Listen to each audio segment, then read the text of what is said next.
Hello everyone, welcome or welcome back to my channel. My name is Hannah if you're new here, and I am finally doing it. I'm doing the damn thing. I've been saying I've been gonna read this book for months and I'm gonna vlog it, hold myself accountable. That's right, we're giving Robin Hobb another chance. And we're gonna read Ship of Magic in this vlog. Alright, here's my history with Robin Hobb before we get into Ship of Magic. I read Assassin's Apprentice, really enjoyed it. I thought it was a little slow, but overall the ending was so good to that book that I was like, okay, I want to see what happens next. And I gave it like a 3.5 out of 5 stars. The second book I really enjoyed in the Farseer trilogy. I can't remember what the Royal Assassin. Royal Assassin I really liked. I think I gave it like 4.5 out of 5 stars. I thought, Fitz was developing, growing up, all that jazz, getting into some complex dynamics and relationships. And then Assassin's Quest. I have really complicated feelings about Assassin's Quest. I think it ended how it needed to end. I'll try to avoid major spoilers. It ended how it needed to end, I think, but I was really annoyed by the female characters in this book. Basically, all of the female characters in Royal Assassin's Quest were throwing themselves at Fitz, who is like 16. He's like this young teenage boy, and they were just there to prop him up as the main character, and I don't think they were very well fleshed out at all. So I really hated, honestly, Assassin's Quest. I had a really hard time with it. So I took almost 5 years. I think I read those books in 2019. 5 years later, here we are. I am, I've been seeing everyone else on the internet talking about the rest of the Realm of the Elderlings by Robin Hobb, and I was like a little FOMO, a little bit, I feel like I'm missing out. I feel like maybe if I give her another chance, I'm going to maybe like this series, because specifically this series isn't following Fitz. So I am undecided if I will continue on with Fitz in the other series, but I'm gonna at least give the Live Ship Traders trilogy a chance. My history with Live Ship Traders, or the Ship of Magic, the first book, is I was listening to this book back in January of 2024, and I listened to about 20% of this book and realized I hadn't retained a single piece of information.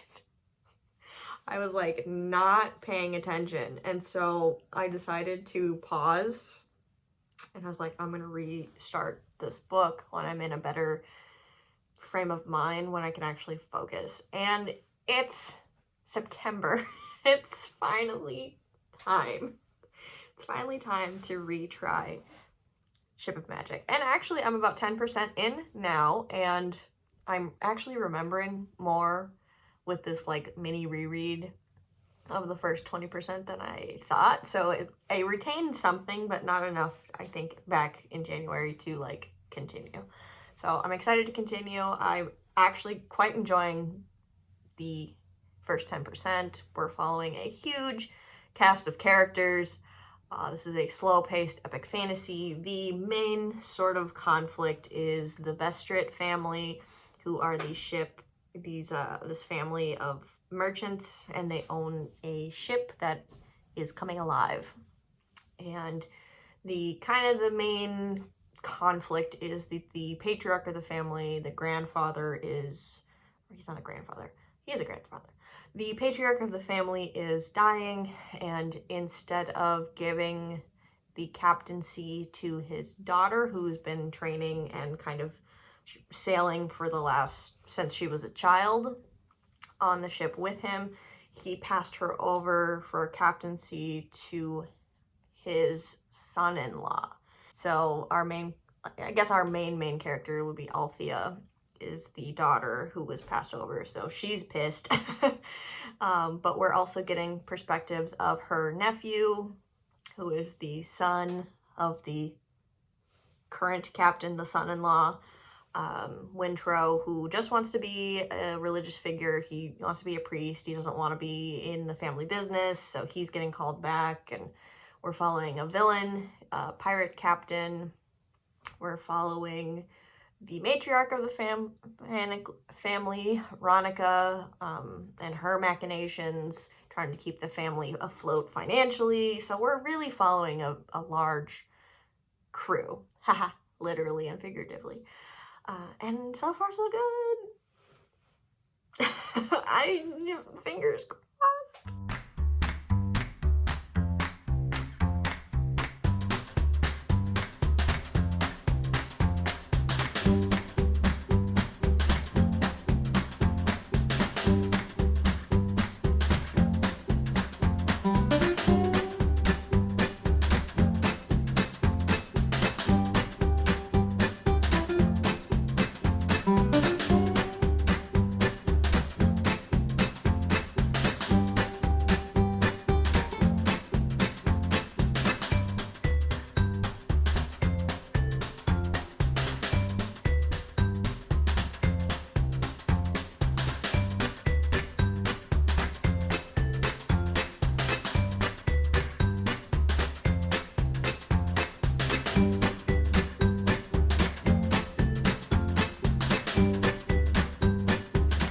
So I'm finally, after all of that reading, I'm now 30% into Ship of Magic, and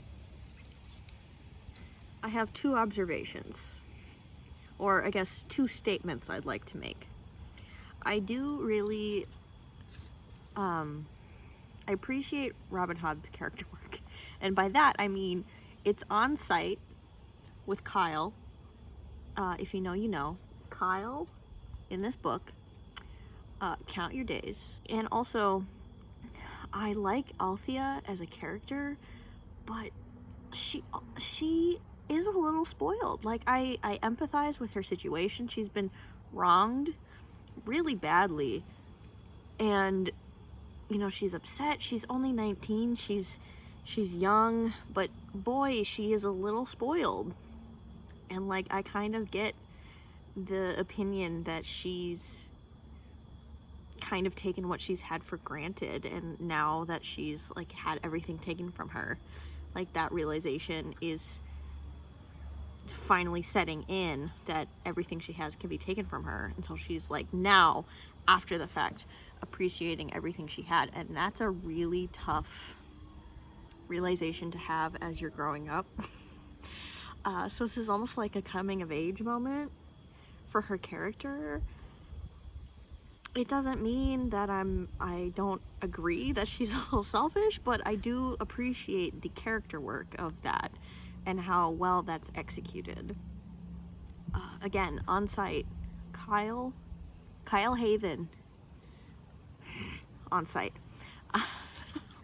So I'm now officially past the point where I read previously, so I'm now into brand new territory, and I'm enjoying it as much as I think you're supposed to enjoy a story like this. I'm really excited to see where we go next. I don't know, I might need to take a little bit of a break, like go for a walk and like think about what I just read for a while, because I've got feelings, which is good. You should have feelings. But I'm feeling a lot of feelings, and maybe going for a walk will help me kind of process the shit show that is this book and the character dynamics here. Hopefully you can see me and hear me okay. I'm gonna chop up veg for my dinner tonight and give you a reading update. I hate to inform you that I'm now 60% into the book, Ship of Magic. I'm bored, you guys. I hate to say that, but it's true. Like, at the 30% mark when we last spoke, I was kind of like intrigued and excited. And I think that was still true, but I was kind of like, okay, how is she going to execute the next 30% of this plot? Because it really, the first 30% of the book is a lot of setup. Obviously, you got to set things up before like the inciting incident happens. And in an 800-page book, that's, you know, 200 pages of setup. And so after all that setup, I was like, okay, yes, let's go, let's go. And then just dragged on and on and on. And I feel like there's just, honestly, I don't know if it's like a too many point of view characters situation, because you're really following almost every single member of this family. And it's just like, so it could be that, it could be just like the pacing is too slow. I'm not exactly sure. My preference is to have minimal points of view or one point of view. I prefer following a singular character, or, you know, 2 to 3 main characters. And this book has like 8 main characters, and while it makes for interesting family dynamics and you get inside literally everybody's head, it's like the plot just absolutely drags because of it. And so I still am invested in like Althea's story, like her point of views are still interesting to me. I don't think it's enough to balance out the absolute slog that is the other characters. And I don't know if that's fair, because it's like, I love Stormlight Archive, and Stormlight Archive has a million characters too. And yet I care about most, if not all of those characters. And, you know, it is slow paced, but typically I don't have problems with slow paced epic fantasies. It's just, I don't know if it's just me and Robin Hobb not clicking. Because the thing is, this Farseer trilogy, Assassin's Apprentice, is one point of view. It's following Fitz. He's the main character. He's kind of the one, you know, the vector, the vessel for the story. And this is like almost like an not intergenerational, but more like, this is almost like a family drama masked as an epic fantasy. And it is an epic fantasy. This is actually harder than I thought it would be, like trying to be coherent and also pay attention enough to not hurt myself with this big ol' knife. So I'm sorry if I'm rambling, but I don't know. It's just, I'm just kind of bored. And at this point, I'm like, well, I kind of want to know how Althea's story ends up in Wintro, and, you know, I need Kyle to see get his comeuppance. But I don't know if it's worth it continuing if I'm not enjoying the overall plot and several of the point of view characters. Like, is it worth it to read another 350 pages, or whatever 33% is, of this book that I have left, or whatever? I don't know. Now that I have this vlog, I'm like, well, do I just scrap this whole vlog?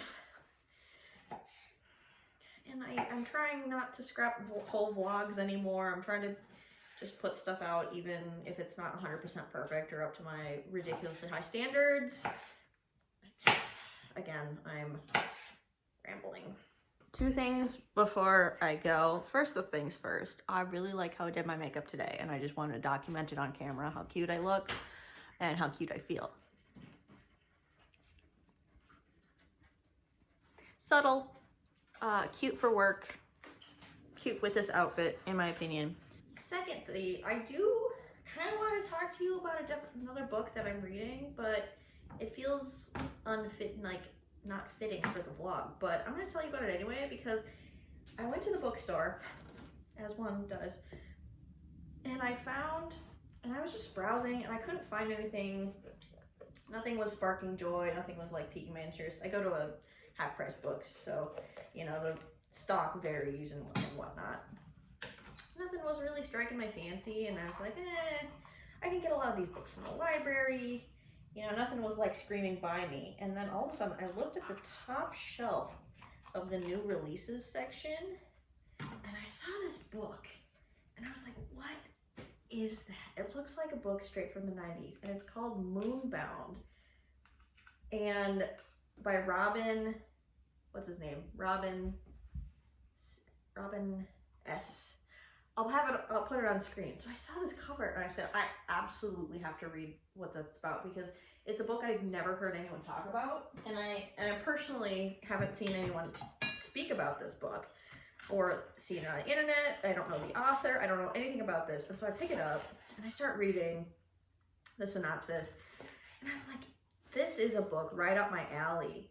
How lucky for me. It just had a lot of buzzwords. There's like it's a sci fantasy, there's an AI narrator, you know, all things that I love. And I was like, and so I bought it and I started reading it, and it's wonderful. It's weird, it's delightful, it's odd, it's got a fun writing, it's very witty, and it's just delightfully kooky. And I'm just like reminiscing on like before I was on the internet and before I was consuming so much book content. Like that was my primary way of finding books, was just going to the store and buying something that spoke to me and then reading and hoping it was, you know, for the best, and finding those diamonds in the rough, you know what I mean? And so it was such a delight to find something at the store and not be like influenced to buy it other than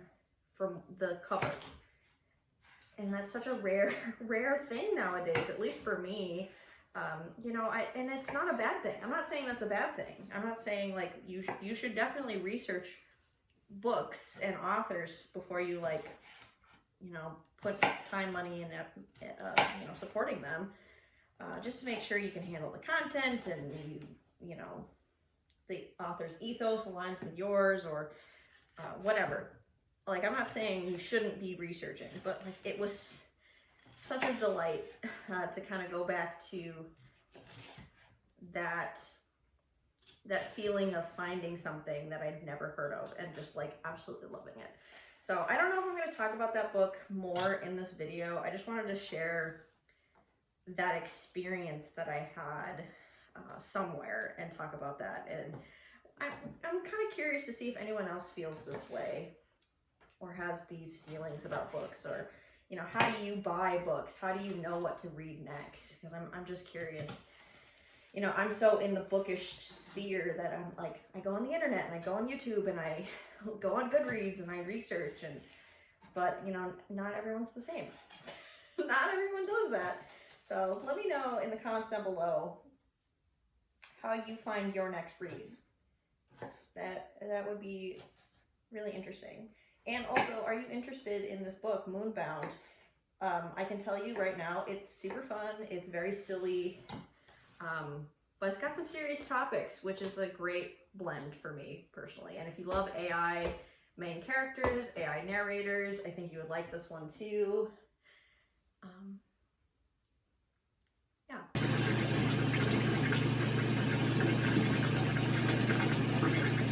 Hello again. I've gotten a haircut. I like it. I'm in a really tough spot, and I'm just going to tell you the truth. The truth is, I'm 600 pages in, 75% mark, and I'm done. I'm officially giving up on Ship of Magic. I let it sit for a day or two. I got to that 75% mark, and I'm in a Malta chapter. If you know, you know. She's like the teenage daughter, and she's insufferable to get her perspective. And I was just literally dreading picking it up again. So I decided, okay, I don't want to pick it up right now. Maybe I'll have a palate cleanser romance novel and I'll read that in between. I started the romance novel and that wasn't going super well either, so it wasn't really doing its job as a palate cleanser. And so I was like, okay, I'm just gonna try and finish this. And I don't want to. I'm bored. I'm dreading picking it up. I don't have a burning desire to know what happens. I think I'm just finally ready to admit that this author may not be for me. I told you I've got a little bit of a mixed relationship with the Farseer trilogy, the Assassin's Apprentice books. Very mixed bag for me, and I think this reading experience confirmed that I think me and Robin Hobb just, she's not an author for me. It was really unfortunate because I went and found trade paperbacks of the whole series because I was like, I'm gonna love it. I'm so confident that I'm gonna love it. And then I am DNFing the first book in the series. And so I'm getting rid of these. I'm sad about it. I love these covers. Don't get me wrong. These are fabulous, but it's just not going to happen, folks. So unfortunately, we are ending the vlog on a sour note. I really hope I could articulate enough about why I didn't enjoy Ship of Magic to the point where it can help you decide if it's a book for you or not. Because sometimes I'll say something and, or someone else will say something in a negative way, like, oh, I didn't like that this was slow-paced, for example. And that's something that's going to make me want to read it in a positive way. So I hope that at the very least, you're informed about the contents of this book a little bit more. I also would say I hadn't gotten to any content. I would check the triggers, is all I'm going to say. Just check the triggers for this series too, because I can see it going in some really dark places, and there were already some, like, small triggers for me personally. Ooh, that were kind of small, but still check the triggers if you're interested in this series. So, sayonara. I think I'm gonna post this vlog, even though we're ending on a sour note, but thanks for sticking with me. Me and Robin Hobb are officially breaking up, but I hope you enjoyed this video regardless, and I will see you in another video of mine very soon. Bye.